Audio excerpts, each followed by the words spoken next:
भारत रूस से सस्ता तेल खरीद रहा है। अमेरिकी राष्ट्रपति डोनाल्ड ट्रंप नाराज है और अब भारत पर लग गया है अरबों डॉलर का झटका। सवाल ये है कि क्या मोदी सरकार की विदेश नीति कहीं चूक गई है या फिर ये सिर्फ भारत की रणनीति मजबूत है। रूस से तेल का सच क्या है और इसके राजनीतिक मायने क्या है, आज हम आपको दिखाएंगे एक ऐसा विश्लेषण जो खोलेगा परत दर परत सारा खेल। रूस से तेल खरीदने के मुद्दे पर भारत आज वैश्विक भू रणनीति बहस के केंद्र में है। 2022 के बाद से जब यूरोप और अमेरिका ने रूस पर प्रतिबंध लगाए, तब भारत ने अपने राष्ट्रीय हित को प्राथमिकता देते हुए रूसी कच्चे तेल की खरीद कई गुना बढ़ा दी।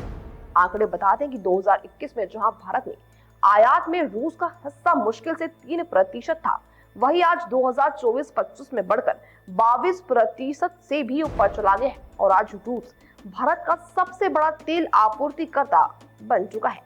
रिलायंस की जामनगर रिफाइनरी और अन्य निजी सरकारी कंपनियों ने रूस से सस्ता तेल खरीदकर भारतीय बाजार को स्थिर बनाए रखा और पेट्रोल डीजल के दामों को नियंत्रण करने में बड़ी भूमिका निभाई। लेकिन इसी बीच अमेरिका और विशेषकर राष्ट्रपति डोनाल्ड ट्रंप ने भारत पर दबाव बढ़ाया और चेतावनी दी कि अगर रूस से आयात बंद नहीं हुआ तो भारत के खिलाफ कड़े टैरिफ लगाए जाएंगे।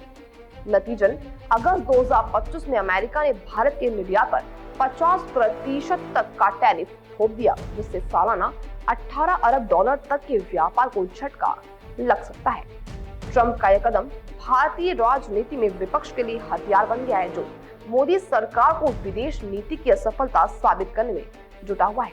हालांकि विदेश मंत्री एस जयशंकर ने अमेरिका को दो टूक जवाब दिया और कहा कि भारत वहीं से तेल खरीदेगा जहां उसे सबसे बेहतर सौदा मिलेगा।